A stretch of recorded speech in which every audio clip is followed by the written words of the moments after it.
What's up guys, Trevor here with E-commerce Paradise, and right now I'm going to talk to you about hiring a virtual assistant to replace yourself in your business.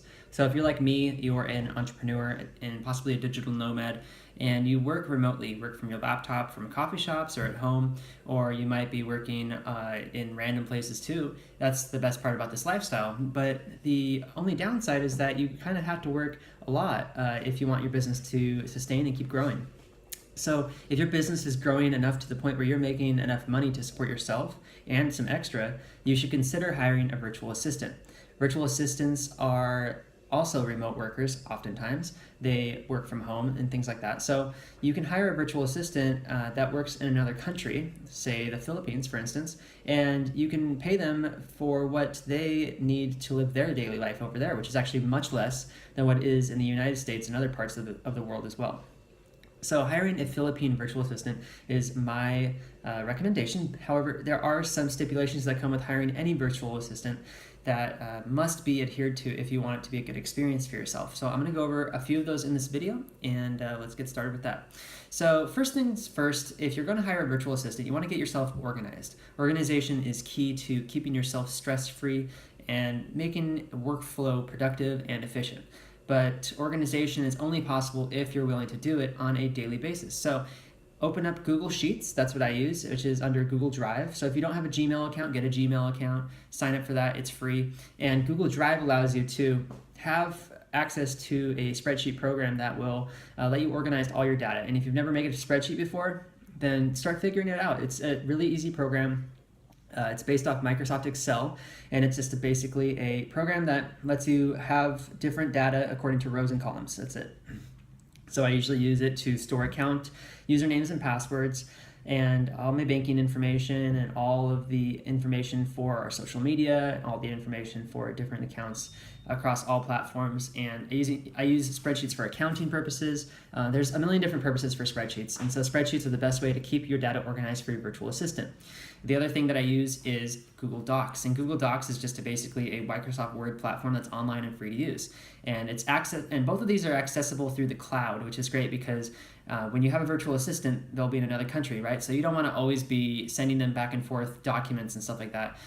Google Drive is the best way to go because it will allow you the ability to constantly be updating your documents and sheets so that they can check that from wherever they are at any moment, and it'll be updated immediately. So if you want to update something and change a job description, or you changed a password, you can do it and it'll be on their screen moments later. So that's one of the best things about using those tools. So sign up for a Gmail account and get yourself Google Drive, set up some spreadsheets and documents if you haven't already, and organize yourself, because that's going to help you to outsource what you do every single day in your business. Now, the next step, once you've gotten that done, you're organized well enough, is to make some basic job descriptions. So you probably have a lot of working parts in your business. You have everything from customer service to adding products to your site if you do e-commerce, and maybe even writing emails if you do internet marketing. So there's a lot of different moving parts to every single business, and that was just a few of them. There could be tens, if not hundreds, of different parts in your business that need to be worked on a consistent basis. As an entrepreneur, we tend to do all of them ourselves, right? Because we don't really have a choice. But the thing is that eventually you don't want to have to always be doing this kind of stuff yourself. You want to be able to outsource it and have someone else work on the day-to-day stuff for you so you can take some time off when you need to. And that's key. So my suggestion is either film or write down or record some way a day in the life of yourself and your business and what you do, so that you can kind of write down and have for them a list and maybe even screenshots and a video of what you do on a daily basis. And from that, you can also take each one of those tiny little tasks that you do, break them down into separate videos and separate documents and separate job training manuals, so that if you want that done in the future, all you'd have to do is send your VA that separate specific little job training manual and basically trains them how to do it, and then they'll do it for you. The wonderful thing about virtual assistants is that you can pay them as low as like $3 an hour, to $5 an hour, depends on the experience, right? And if you're willing to train a VA that's inexperienced, you can get them for $3 an hour, which is less than $500 a month. So the one place online that I always go to get my virtual assistants is Upwork.com. It's a free to use platform, and you hire your VA. They make money by you hiring the VA and paying them through the platform. Unfortunately, the VA gets a cut taken out of their paycheck, but they're willing to do it because they often don't have a choice in the country that they live in. And in the Philippines, it doesn't cost a whole lot to live in anyways. So for them, it's a good deal, and for you, it's a great deal. Now, one key thing to set ahead of time when you first hire your VA is your expectations. Expectations are things like what time they're going to work during the day. What's their work schedule going to be like? Is it a project-based work schedule, or is it a hourly-based work schedule? Are they going to be doing customer service, or are they going to be adding products to your site? You can even pay them differently according to different types of work. So if you want to have them add products to their site, you could pay them according to an incentive base, like 20 or 30 cents, or even less, or maybe even more per product added to your site. And so let's say you need 100 products added to your site. You pay them 20 cents per product. That's $20. And voila, you pay them $20. They add 100 products. All's good. And you move on to the next project, or you can pay them hourly. And what I suggest doing is paying hourly for customer service and paying on a project base on project stuff, paying incentive based on project stuff. So that will allow your VA to have the best incentives to work as hard as possible on a consistent basis. So I think it's a really good idea. Now, the other thing to set ahead of time is expectations on trust and expectations on work ethic. So trust means that you trust that they're not going to use anything of your information for their own benefit or profit. In other words, if you have some sort of information that you use in your business, right, that's a proprietary thing, that they're not going to take that, try to sell it elsewhere to make money. They're not going to take that, try to create something of their own that's going to compete with you. So there's a thing called a non-disclosure agreement. I have all my virtual assistants sign, and an NDA will make it so that you can be sure that your virtual assistant will not do anything. Now, is it easy to enforce? It depends on the country, but usually it could be kind of difficult to enforce, but it's good just to have it done and put that trust factor in place. And then also the expectation that they know that there are repercussions if they take those sorts of actions. And then building that trust over time means that just every single day that they work for you, that you're working with them, and that they understand that you want them to do the best job possible, and you're willing to pay them for that. But you expect that they're going to do the best work possible. That if you train them one way, that they should learn it at least the first, second, or third time. That they shouldn't take too long to learn things and be a very fast learner, because it is really a work ethic to be a fast learner and to be productive, and a self-starter as well. So I have guys, sometimes that they don't work when they're supposed to work and stuff like that. What I tell them is like, okay, I get that, and that's totally okay. And I don't want to be the boss that you're afraid to go and tell that you need time off or something like that. But I need that communication. So one thing I expect up front, and I tell all my VAs that I hire, is that I expect them to communicate clearly with me as to what time that they plan to work, because then I know that they're working during these certain hours, that they're working as hard as possible and being productive and as efficient as possible, and they're working certain hours, so that I know that I can go say, hey man, I need this done, or I need that done, or this is what we're doing, or how's it going, and I can follow up with them, and that I know that they're going to be there to talk to me.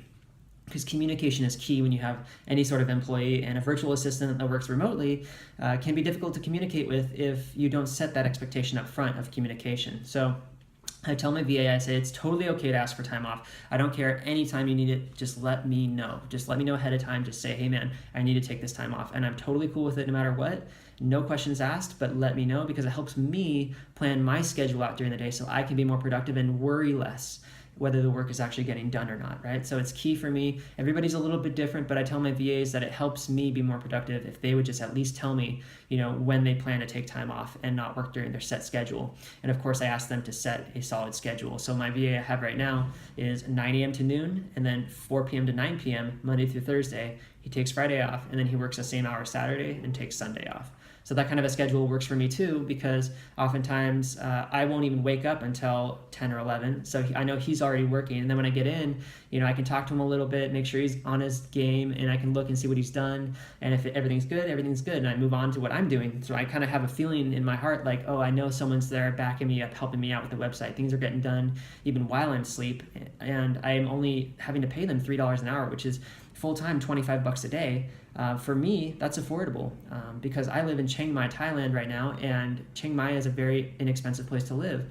I live with my wife, Juliana, and our daily expenses, complete total personal expenses, are $50 a day. Back home, it was around $200 a day, and that was living cheaply in Los Angeles. So out here, $50 a day, we can afford to pay a virtual assistant an extra $25 a day to help me build the business, and then she gets a virtual assistant for herself, $25 a day, to help her do all the customer service stuff so she can help me build the business.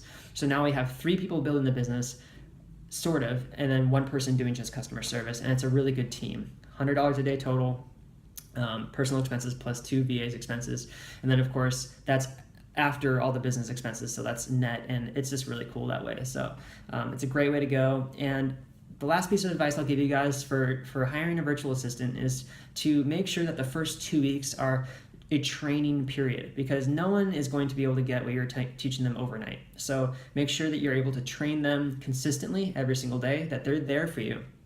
And during that period of time, you'll also be able to gauge what kind of a worker they are. If they're a self-starter, if they're hitting you up to see if you need help or things need to be done, if they're just jumping into the work and asking you all sorts of questions, because you want your VA to be asking you questions. If your VA isn't asking you questions, then you have issues, because you know that the person isn't a self-starter as much, isn't as productive. But being a self-starter, you run into issues because there's roadblocks along the way, and that's when questions are asked. So I always tell my VA, ask as many questions as possible, please, because questions are good. That means if you run into a roadblock, that means that you're going to do it right. You're not just going to skip out and do it wrong. So that's it for this, guys. I really hope that you can find a VA that you like and that helps you with your business.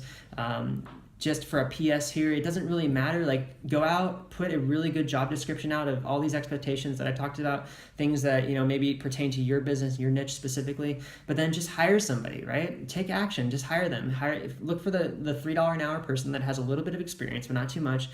Somebody who's affordable, so it's not going to break the bank. And just hire them and start practicing, because you have to practice being a manager, just like they have to practice being an employee for you.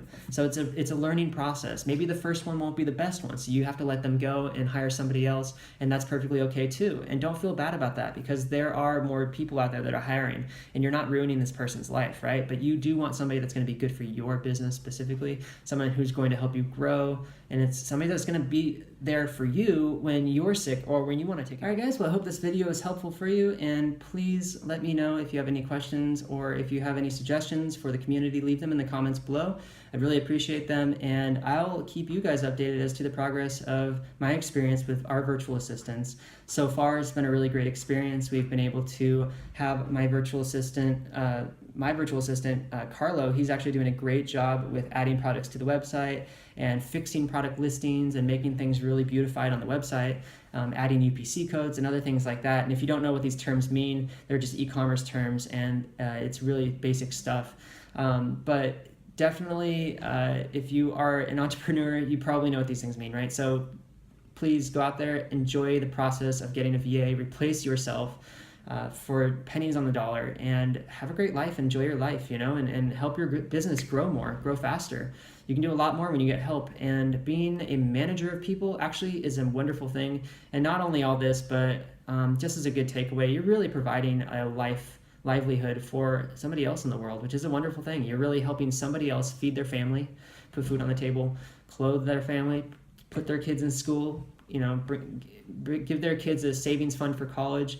You're helping them to travel and enjoy life, and it's providing livelihood for other people that really feels good. It's almost like feeling like you have a child or something like that, and you're helping somebody halfway across the world. So it's a great feeling, and I think that everybody that has a business should have virtual assistants, because they can be a huge help. All right, guys, well, if you like this video, please hit the like button, subscribe to the channel, and I will be talking to you soon. Take care.